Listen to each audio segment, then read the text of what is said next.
Compõe a mesa para a próxima atividade o excelentíssimo juiz José Carlos Kilzer.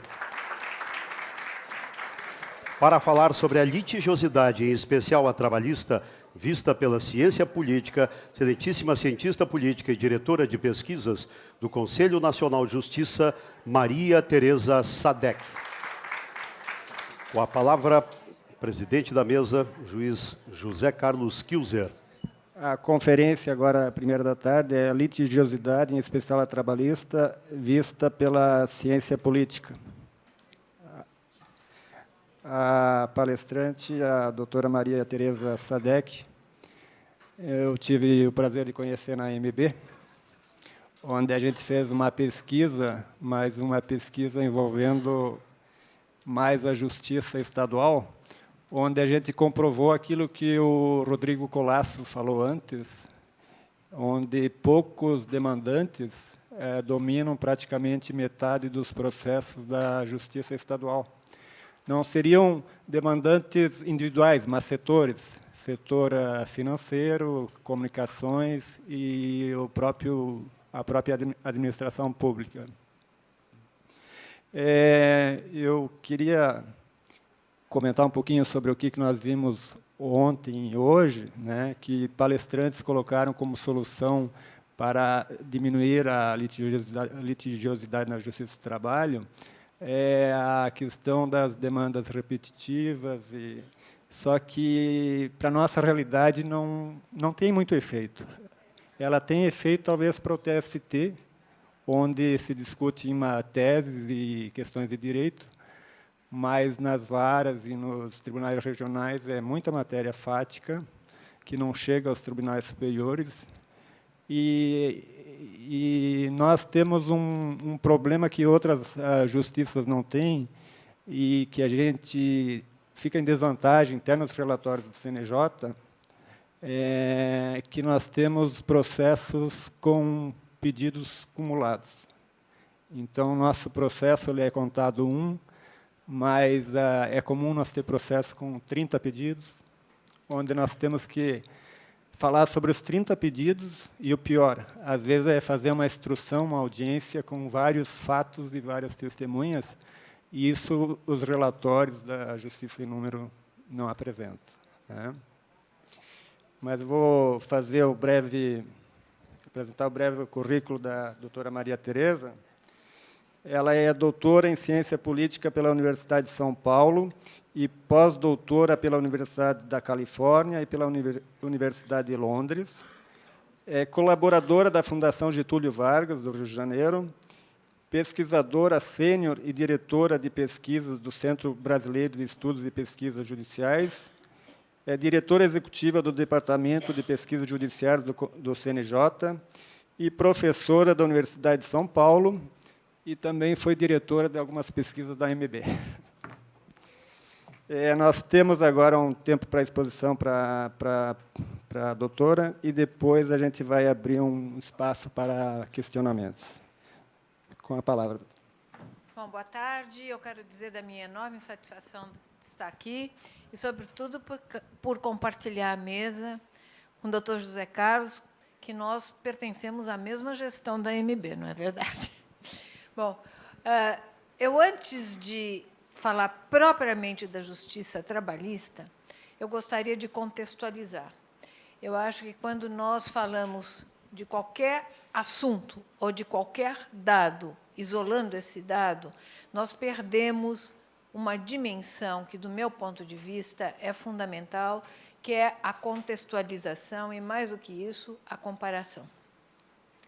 Então, para falar disso, eu selecionei aqui alguns aspectos que me parecem extremamente relevantes, que é a questão da democracia. Para nós falarmos em justiça, nós temos que estar falando como é que essa justiça trabalha numa situação democrática. Portanto, de respeito aos direitos, de respeito à lei e de respeito a uma instituição fundamental, que é o Poder Judiciário. E esse dado me parece extremamente significativo. Entre 2006 e 2016, a proporção de regimes democráticos no mundo caiu de 47% para 45%. ou seja, de 90 em 193 países, caiu para 87 países. Nesse mesmo período, ou seja, nós estamos falando em 10 anos, os 10 últimos anos, o índice de democracia recuou em 81 dos 167 países, segundo a Freedom House. E, segundo a Economist Intelligence Unit, há apenas 19 democracias verdadeiras no planeta. Ou seja, todas as demais apresentam traços que não nos permitem classificá-las como inteiramente democráticas. Com Trump, os Estados Unidos passaram para o grupo dos 57 países classificados como democracias imperfeitas. O Brasil pertence também a esse grupo, ou seja, não é inteiramente democrático, porque os direitos não são inteiramente respeitados. Então, houve um recuo autoritário pelo mundo em vários países, dentre eles, os mais visíveis são a Venezuela, a Hungria, a Polônia e as Filipinas. Neste contexto, eu gostaria de salientar que, dentre as democracias do mundo, o Brasil é a terceira maior democracia. Só perde para a Índia e para os Estados Unidos. Por que esse aspecto, ser uma democracia de massas, é relevante? Porque significa que nós vivemos uma situação em que os direitos têm que ser pensados numa sociedade de massas e não numa sociedade com um pequeno número de pessoas ou numa sociedade oligárquica. Por outro lado, eu acho que aparece, nós temos que considerar a velocidade com que o país aumentou a sua população. Nenhum país no mundo a população cresceu, a população urbana, por um fator de 9,5 vezes, como o Brasil, entre 1950 e hoje. Nem a China, nem mesmo a Índia, que são países com uma população muito numerosa. Isso tem reflexos no ingresso do judiciário? Tem. Isso tem reflexos no fato de que nós temos uma situação em que nós temos alguns constrangimentos em relação ao desenho institucional? Temos. Ou seja, uma democracia de massas apresenta problemas que democracias que não são de massas não apresentam na mesma dimensão. E aí nós temos que pensar no Brasil a partir da Constituição de 1988. E o desenho constitucional é uma outra coisa que importa muito. Então, primeiro aspecto, somos uma democracia, não somos uma democracia perfeita, nós somos uma democracia que pode crescer e muito em qualidade de democracia, mas, além desse aspecto, nós temos que considerar qual é o desenho institucional da democracia brasileira. O que eu quero dizer com isso? Não dá no mesmo ser uma democracia em que se vive com uma Constituição genérica ou com uma Constituição muito detalhista, ou, por outro lado, em que nós temos um judiciário que funciona como um poder do Estado ou como um judiciário que é um serviço público. Vou falar muito rapidamente disso para entrar mais no tema que nos trouxe aqui. Do ponto de vista da Constituição, nós podemos pensar em duas situações, limites. De um lado, eu estou sem possibilidade de acentuar rápido, direitinho. Nós podemos pensar em dois extremos. De um lado, uma Constituição muito genérica, e, de outro lado, uma Constituição muito detalhista, com muitas especificações e muitos artigos. Isso faz diferença, tanto do ponto de vista da consolidação da democracia, como do ponto de vista da atuação do Poder Judiciário. Os senhores poderiam dizer o seguinte: ora, desde os anos 1970 para cá, todos os países que não eram democráticos e que passaram por um processo de democratização, eu vou lembrar aqui rapidamente: Espanha, Portugal, Grécia, Brasil, Chile, Uruguai, Argentina, todos esses países tem uma Constituição muito mais detalhista do que aqueles que são democráticos desde o século XIX. É verdade. Só que, dentre esses países, alguns têm uma Constituição mais detalhista e mais cheia de artigos do que outros. Nesse caso, o Brasil é um país que se apresenta como um país com Constituição mais detalhista do mundo democrático. Por outro lado, e aí é a outra coluna, nós podemos ver que o judiciário nem sempre é igual, e daí as comparações, com frequência, são pouco precisas. Há países que colocam o judiciário no seu desenho institucional, portanto, na sua Constituição, o judiciário como um poder de Estado. São todos os países que escolheram o sistema presidencialista. E há países em que o judiciário não é um poder, mas é um serviço público extremamente relevante, mas não é poder. É um serviço, é um órgão administrativo com frequência ligado ao executivo. São os países parlamentaristas. Então, nesses casos, o judiciário é mais fraco e não tem um instrumento que ele tem nos sistemas presidencialistas, que é o controle da constitucionalidade. Ou seja, o judiciário é um poder porque ele tem um recurso que faz com que a sua vontade, com que as suas decisões sejam impostas. Isso só acontece nos sistemas presidencialistas.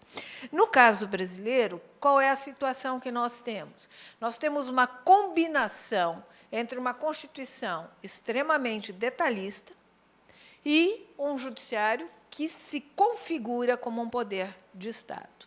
Ou seja, é a situação em que o judiciário é o mais forte dentre os países democráticos. Então, nós ocupamos, do ponto de vista comparativo internacional, aquela situação em que o desenho institucional coloca o judiciário como um protagonista de primeira grandeza. Nós vamos perceber que, na nossa Constituição de 1988, que nasceu com 250 artigos e 70 disposições transitórias, nós já estamos, no dia de hoje, com 95 emendas. E a Constituição cresceu 47% em relação a 88%, e 75% desse crescimento se refere a políticas públicas. Isso tem consequências? Tem. Por que tem consequências? Porque cresce a possibilidade de intervenção judiciário, ou cresce a possibilidade, se quiserem, de judicialização.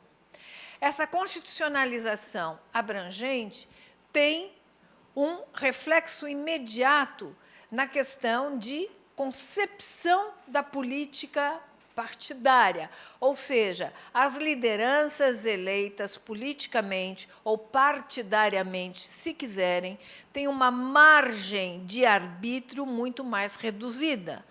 Eu posso fazer a seguinte equação: quanto maior o grau de constitucionalização, menor é a margem de arbítrio das lideranças partidárias eleitas. Ou seja, essas lideranças estão constrangidas por questões constitucionais e infraconstitucionais. Isso, por si só, já explicaria um grau de litigiosidade e de judicialização muito maior do que em outros países. Eu estou falando isso porque, com frequência, se diz assim: na França não é assim, na Inglaterra não é assim. Tudo bem, não é assim, mas por que não é assim? Nós temos que contextualizar. Em primeiro lugar, o judiciário na França não é poder de Estado, é um órgão, se nós formos definir com rigor, administrativo, e não é poder. Na Inglaterra, menos ainda, quer dizer, ali, na Inglaterra, muito mais do que na França, claro, o que vale é a decisão do poder legislativo, que, a rigor, é o único poder, porque é de lá que nasce o executivo. Então, nós temos que ter clareza dessa nossa situação para examinarmos os números da litigiosidade e da organização do Poder Judiciário.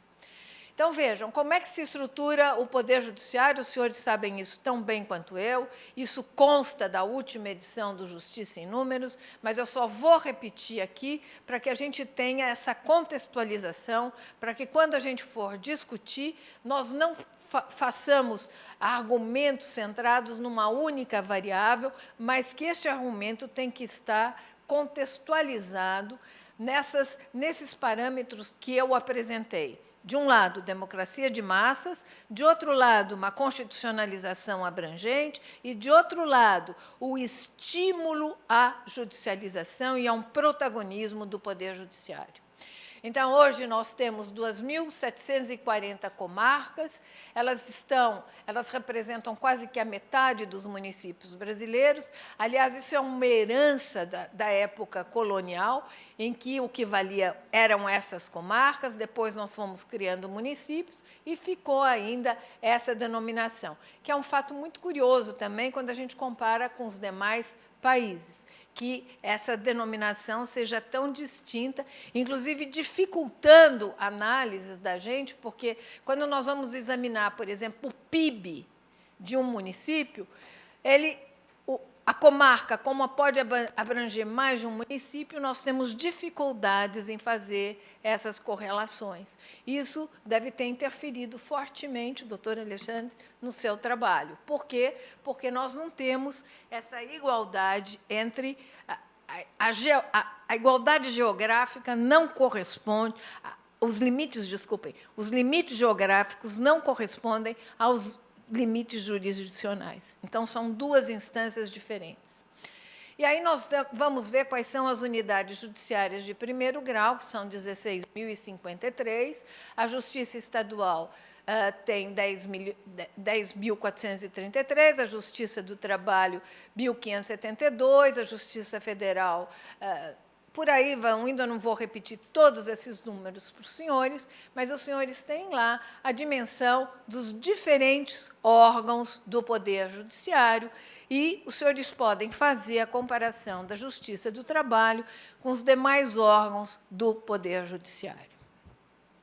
Ou seja, a Justiça Estadual é, de longe, o maior órgão do Poder Judiciário e vem seguido de perto da Justiça do Trabalho. De perto, não tão de perto, mas, enfim, é o segundo. E aqui nós temos a força de trabalho do Poder Judiciário e da Justiça do Trabalho. Ou seja, para fazer a análise aqui, eu estou distinguindo a Justiça do Trabalho do conjunto do Poder Judiciário, para os senhores poderem ter a contextualização, mais uma vez, fazer a relação entre a Justiça do Trabalho e a Justiça em geral, do Poder Judiciário. Ou seja, no total de 442 mil magistrados e servidores, cabe à Justiça do Trabalho 56 mil. Os magistrados são, no total, no final do ano de 2016, 18 mil. Na Justiça do Trabalho, 6.668. Servidores, 279 mil no total, na Justiça do Trabalho, 41 mil. Terceirizados, 145 mil, na Justiça do Trabalho, 10 mil. Os estagiários, juízes, leigos, conciliadores e voluntários estão englobados nessa categoria terceirizados. Então, é só para os senhores terem essa proporção que me parece que é extremamente relevante para se pensar. Cargos vagos de juízes, de magistrados e servidores no Poder Judiciário em geral e na Justiça do Trabalho. Então, são 4.400 na Justiça como um todo, na Justiça do Trabalho, 280, cargos vagos de servidores, 657, é quase que um número muito relevante, porque nós temos 19% de 300 mil cargos existentes como cargos vagos, ou seja, há um déficit significativo de cargos vagos. No entanto, se nós compararmos magistrados com servidores, nós vemos que o déficit é semelhante nos dois casos. Nos dois casos, cerca de 20%. E aqui é um aspecto que tem chamado muita atenção, especialmente da mídia, que tem se focado nesse tema como se isso fosse a questão mais importante, sem fazer aquilo que eu julgo que é primordial, que é fazer correlações, fazer proporções entre variáveis diferentes. Então, vejam ali, o custo total da justiça brasileira foi, em 2016, de 84 bilhões de reais. Isso significa que houve, em relação ao ano anterior, de 2015, um crescimento de 0,4%. O custo por habitante é de R$ 411,73. E aí nós vamos olhar cada uma das justiças. Cabe à Justiça Estadual 56%, à Justiça do Trabalho 20%, à Federal 12%, à Eleitoral 6%, aos Tribunais Superiores 4,5% e à Justiça Militar 0,2%. Agora, nós vamos ter que analisar esses dados das despesas totais em relação a várias questões, em primeiríssimo lugar, em relação aos processos novos que ingressaram em cada um desses órgãos do Poder Judiciário. Então, vejam o seguinte, em relação ao ano anterior, houve um acréscimo de 5,6%. Isso é importante que se diga. A Justiça Estadual tem 67% dos processos novos ingressados. A Justiça do Trabalho, 14%. Se nós voltarmos para o slide anterior, nós vamos ver que a Justiça Estadual, que tem 56% do orçamento, tem 67% dos processos novos. A Justiça do Trabalho, que tem 14%, tem 20% do orçamento. Quer dizer, aí nós já temos um certo desequilíbrio, mesmo levando em consideração que, em vários casos novos, nós temos mais de uma pessoa, de um demandante. Mas, enfim, essa é uma questão significativa. Se nós observarmos como se comportou a evolução da litigiosidade de 2009 até 2016, nós vamos ver que nós temos 161 milhões de processos estritamente originários. Gente, esse número é absolutamente extraordinário e não tem nada a ver com nenhum outro país do mundo. O que eu quero dizer com isso é que não é razoável que se compare o orçamento do Brasil, que, de fato, é um orçamento expressivo, se não se leva em consideração o número de processos que ingressou. Porque eu não posso analisar o orçamento se eu não analisar simultaneamente qual é o número de juízes e qual é o número de processos que esses juízes têm que dar conta. Então, se eu também não posso olhar um número e tornar esse número um absoluto, este número tem que estar analisado em um contexto.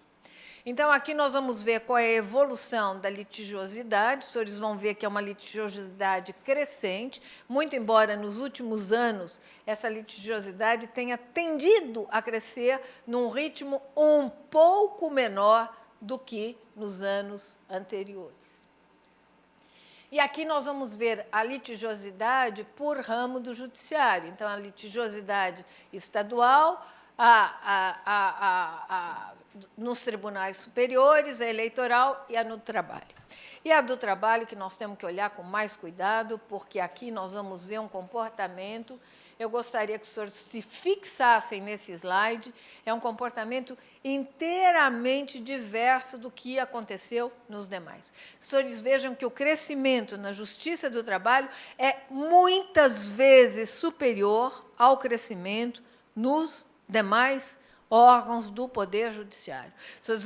não sei se está claro para os senhores, se o slide é suficientemente claro, é? E não, aquele crescimento é extraordinário, e nós vamos ter que fazer uma reflexão sobre isso. Então, vejam, ali está separada a federal e a militar. A federal praticamente está estacionada no mesmo patamar. A militar, eu não quero me deter nela, porque os números são absolutamente irrelevantes quando comparados com os demais. E a Justiça do Trabalho é que teve o maior aumento do acervo. Nos últimos 8 anos, o número de processos na Justiça do Trabalho cresceu 64%. Este indicador é um indicador muito importante, muito sério, para que se examine o que é que está acontecendo com a litigiosidade trabalhista. Então, vamos olhar ali. Nós tivemos, nos processos baixados, 24 milhões, isso é no total. Nos processos pendentes, 79 milhões. Nos casos novos, 24 milhões, 29 milhões. Sentenças e decisões, 30 milhões. Aqui, de novo, eu gostaria de chamar a atenção. Muito embora tenham sido julgados mais processos do que os que ingressaram, ainda assim, o acervo permanece bastante alto, na casa dos 73%. Então, vejam, o esforço de se julgar mais, vejam lá, casos novos, 29 milhões, sentenças e decisões, quase 31 milhões, ou seja, um número superior e também com um crescimento muito maior do que no número de casos novos. Ainda assim, o número de processos não julgados ainda é bastante relevante, com uma taxa de congestionamento de 73%. Ou seja, se tirarmos desses 73% os processos sobrestados e os suspensos, a taxa líquida ainda assim é bastante alta, porque se aproxima de 70%. Uma coisa que me chama a atenção é que, desde que nós temos esses números, ou seja, desde 2004 até hoje, esse patamar de 70% sofreu pequenas variações, indo de 73%, 74%, 72%, enfim, sempre neste patamar, que é muito significativo.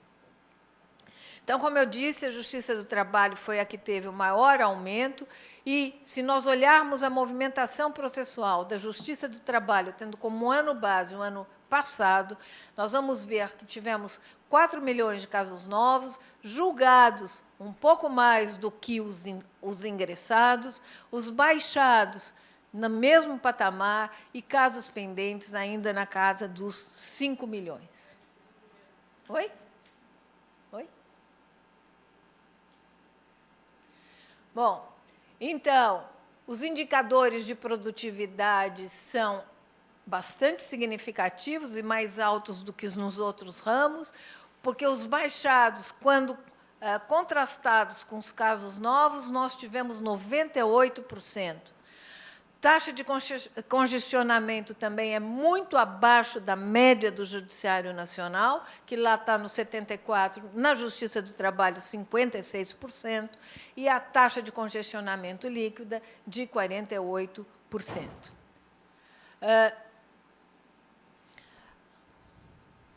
Então, ali tem os indicadores por magistrado. Mais uma vez, eu vou chamar a atenção ao seguinte aspecto. Nós temos que analisar o orçamento do Judiciário, o orçamento em cada um dos ramos, em relação àquilo que nós estamos chamando de indicadores por magistrado. Ou seja, para cada magistrado da Justiça do Trabalho, nós temos um total de 1.055 casos novos no ano, uma carga de trabalho de 3.071, porque nós estamos somando os pendentes, uma carga de trabalho líquida de 2.606, processos julgados de 1.285 e os baixados 1.248. Os senhores podem perceber que cada magistrado do ponto de vista dos processos baixados e dos processos julgados, estão num patamar muito alto e bastante relevante. E aqui nós temos a movimentação processual da Justiça do Trabalho, com vocês estão observando na linha azul os casos novos, os julgados estão na vermelha e no verde os casos novos.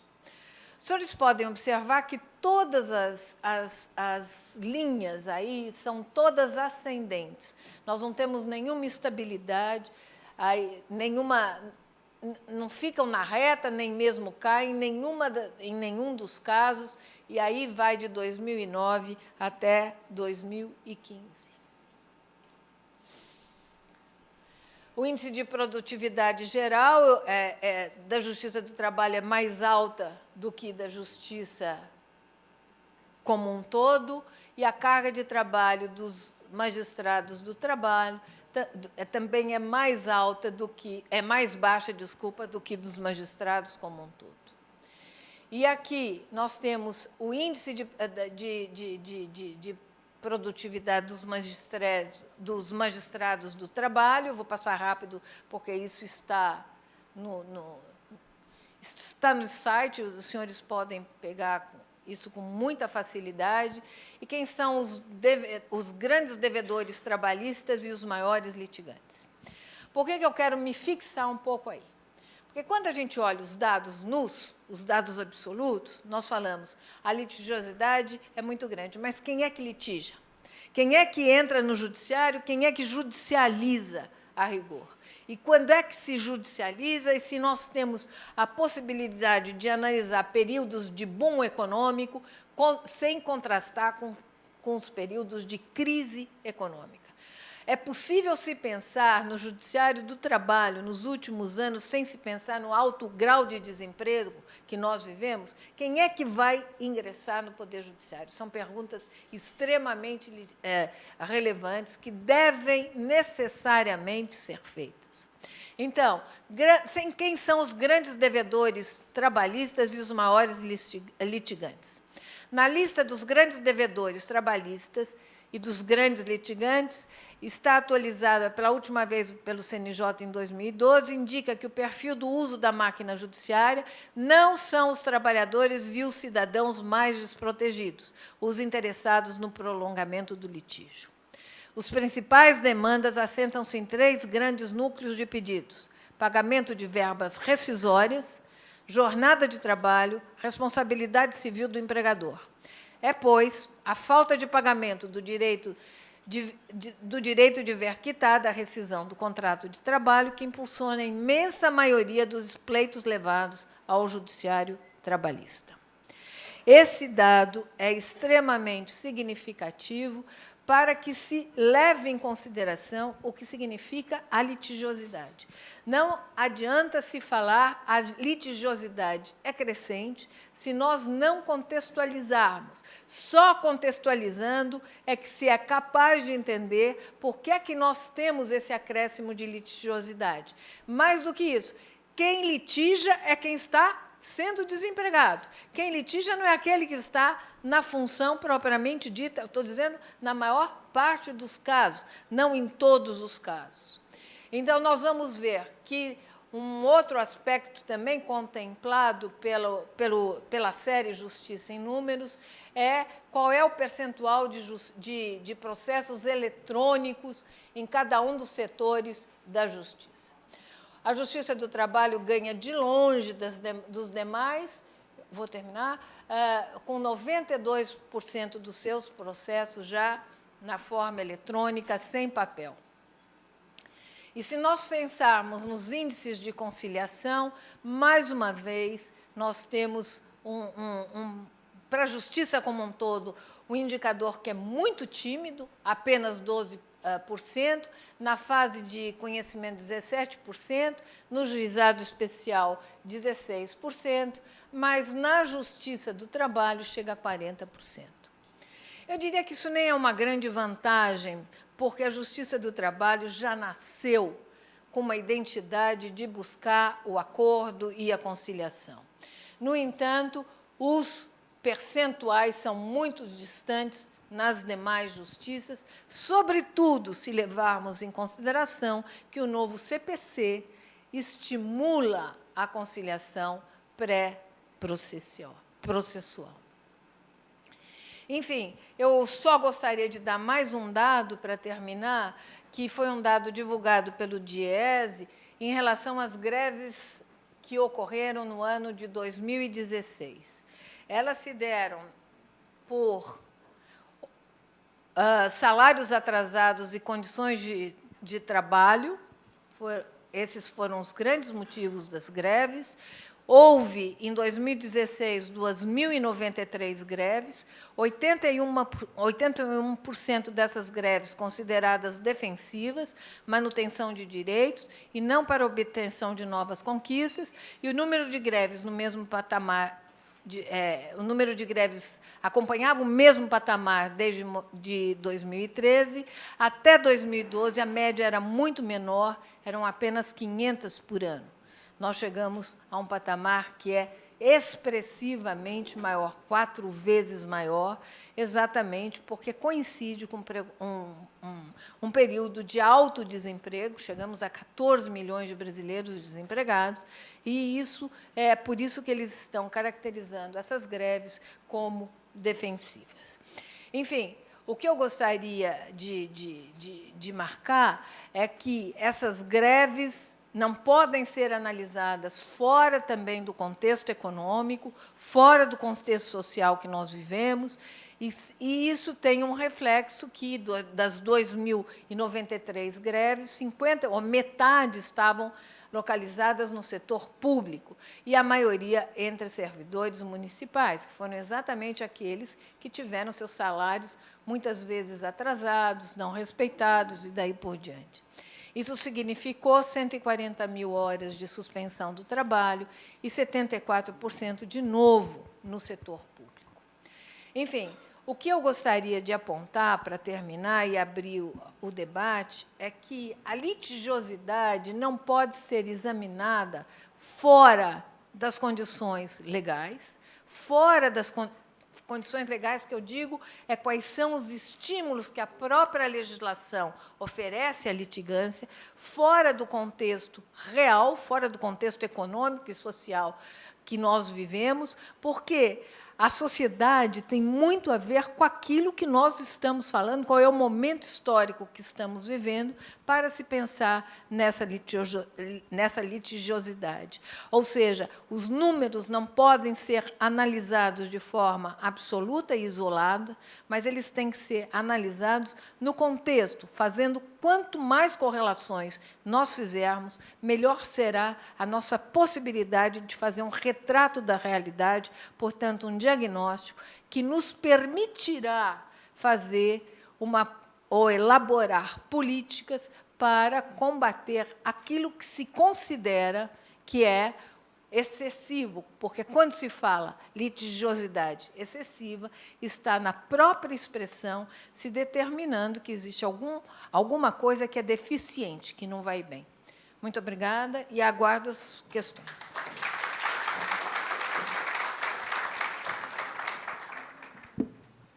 Obrigado pelos esclarecimentos, doutora.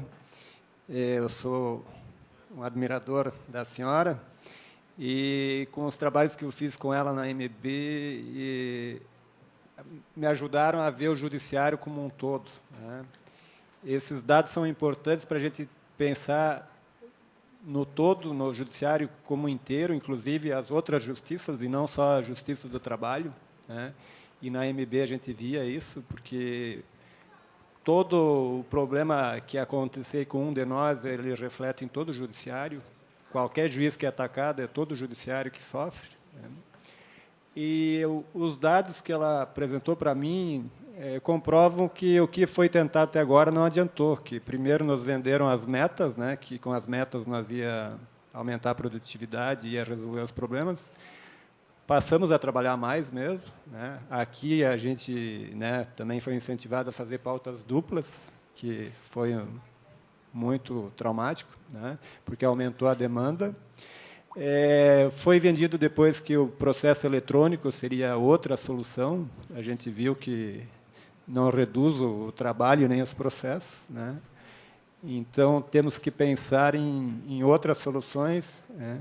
E a questão da gestão. Eu cada vez me convenço mais que a gestão ela é importante, né? O judiciário ele tem que pensar em novas formas de gestão. E a gestão não passa só em atacar as consequências, é atacar as causas também. Então, agora fica aberto para 15 minutos de perguntas. Eu passo a palavra para a plateia. Oi, gostaria de cumprimentar a doutora pela palestra. Muito interessante essa questão. Eu gostaria de saber, a minha dúvida é se a senhora poderia relacionar ou atribuir, não sei se a senhora chegou a verificar, uma correlação entre a questão da terceirização no Brasil e esse aumento tão expressivo das ações, do carregamento na Justiça do Trabalho. Porque, justamente, começou um processo de privatização no Brasil no ano de 1994, com a eleição do Fernando Henrique Cardoso, né? E nesse processo, quando houve a privatização das teles, eu me lembro que eu era juíza em 1998, isso não fala isso, né, UB? Mas, enfim, quando começou as primeiras ações referente às dispensas em massa que aconteceram dos empregados das teles, decorrente do fato de que muitos deles foram terceirizados, inclusive o setor de call center, né? Na época, o primeiro caso que eu peguei para julgar foram 200 trabalhadoras que foram despedidas na véspera do Natal, sendo que metade, acho que 100 e poucas, foram transferidas para uma terceirizada de call center. E foi a primeira vez que eu ouvi assim diretamente um discurso sobre a questão da terceirização, porque estava previsto na lei de privatização que todos os serviços das teles poderiam ser terceirizados, de tal sorte que a tele não precisava ter nenhuma atividade assim produtiva, exceto a de fazer a cobrança das contas. O restante tudo poderia ser privatizado, como é até hoje, né? Hoje a instalação do telefone é privatizada, né? Tudo assim, fora questões envolvendo conta, etc. O resto tudo do sistema de telefonia é privatizado. E, desde então, tenho notado assim que nunca mais aconteceu de ter muito raramente tem um só empregador no polo passivo. Hoje, o normal é ter 3 ou 4, porque tem o principal mais uns terceirizados, né? A senhora acha que esse processo de privatização, essa precarização, essa terceirização toda que está acontecendo, até porque grande parte das demandas são de pagamentos de parcelas simples, como rescisórias, né? Se isso tem a ver com o fato de ter acontecido justamente nesses últimos 20 anos, aconteceu juntamente, no Brasil entrou de cabeça, né, no processo de terceirização. Olha, certamente isso tem alguma coisa a ver. Quer dizer, eu acho que todos os aspectos, quer dizer, nós não podemos analisar a justiça como se a justiça fosse um órgão isolado fora do universo.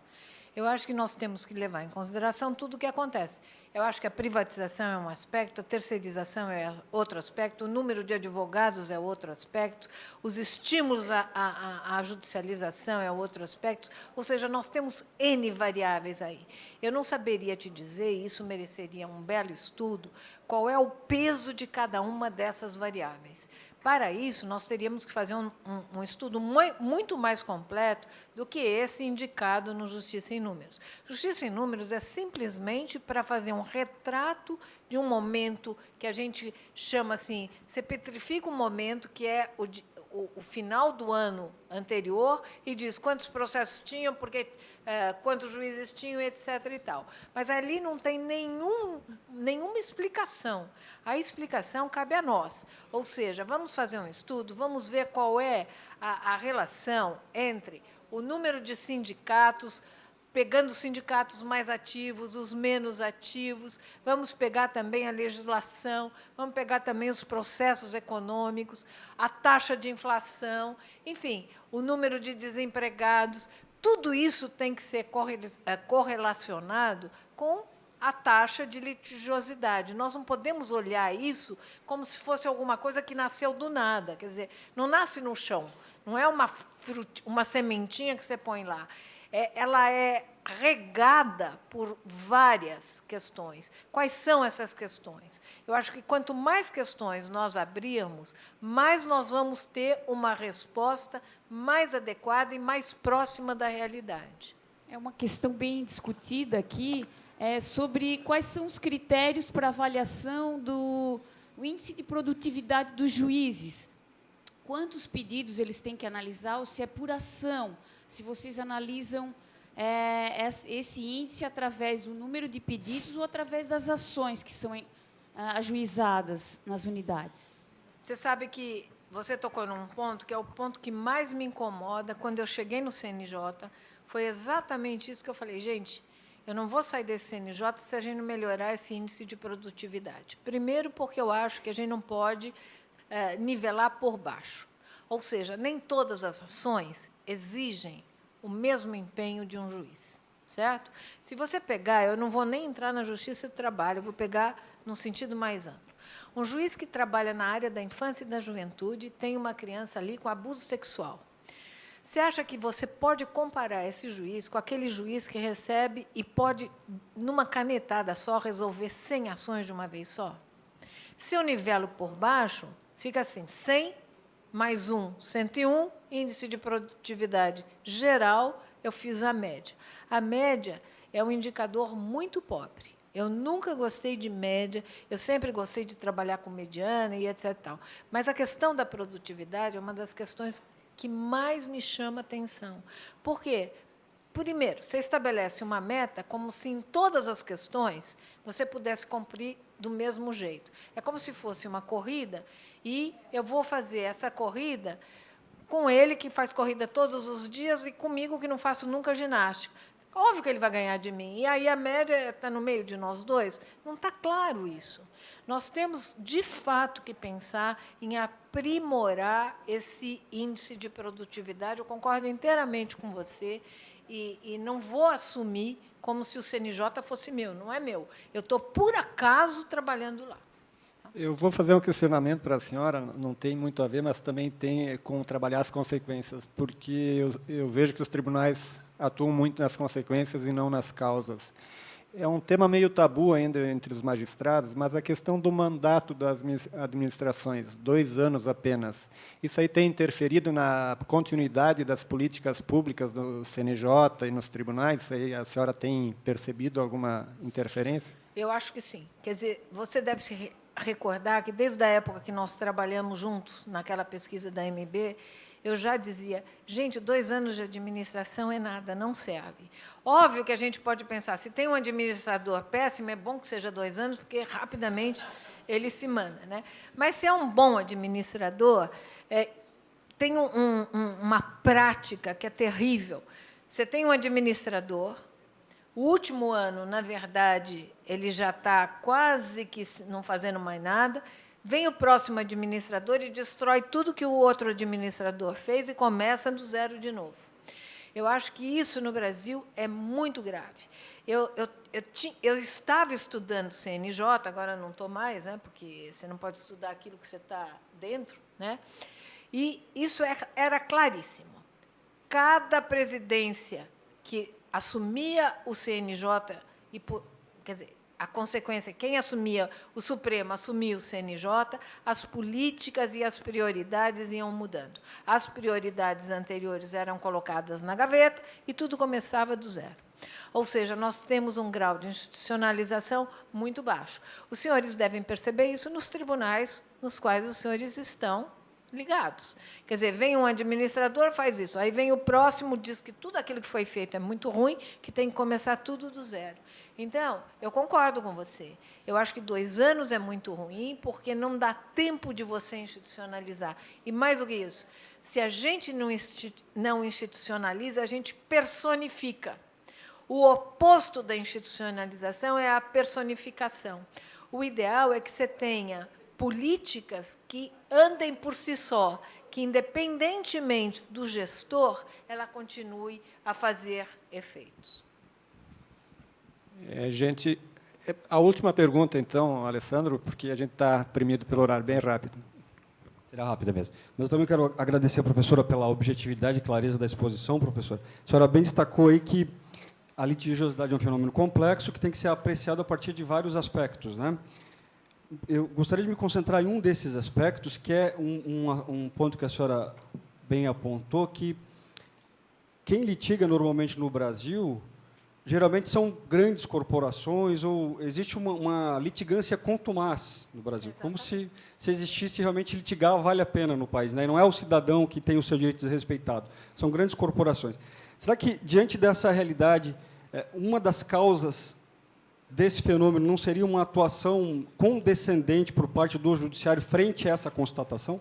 Eu tendo a concordar com você, mas eu tenho dificuldade de imaginar como é que se poderia atuar para que isso não acontecesse. Quer dizer, é uma coisa que me incomoda muito. Eu não sei se vocês chegaram a ler a última pesquisa feita na OMB, pelo menos que eu tenha conhecimento, que eram os 100 maiores litigantes. Quando foi na gestão, na última do João, né? Quando nós fomos procurar nos tribunais, em primeiro grau, segundo grau, quem eram e nos juizados especiais, os 100 maiores litigantes.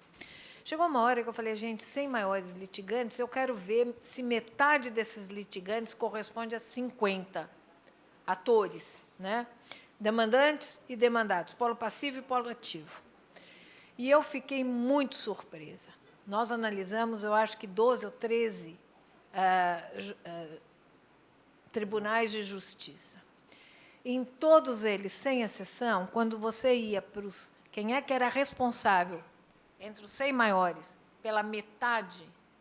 Se fosse todos os 100 tivessem o mesmo peso, eu deveria encontrar 50, certo? Raciocínio lógico. Eu nunca encontrei 50, o máximo que eu encontrava eram 12. Ou seja, o grau de concentração e de monopólio do judiciário é muito maior do que normalmente se pensa. Ou seja, é como se eu dissesse o seguinte, 12 atores são responsáveis pela maior parte dos processos que estão na justiça. Ou seja, é um serviço público que está direcionado por um número muito reduzido de atores. Muito reduzido.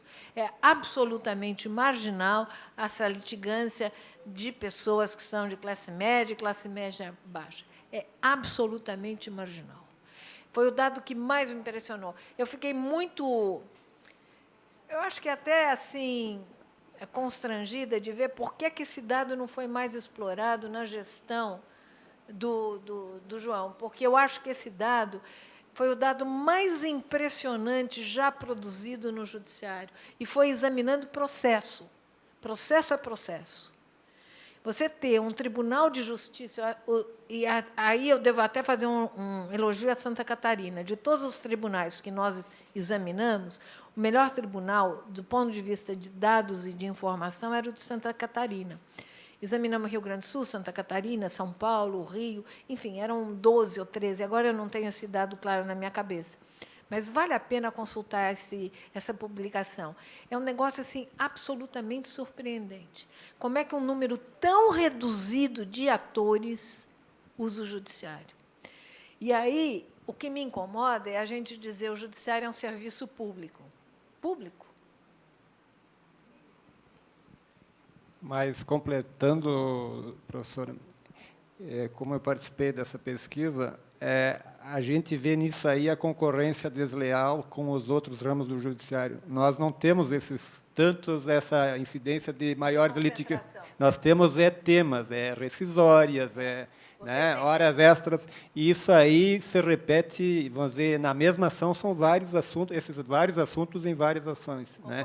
Então a concorrência, né, a gente se ressente, né, às vezes da questão das comparações, esse julgou tantos processos e nós só fizemos mesmo, mas o nosso é mais trabalhoso, né, por causa dessas circunstâncias.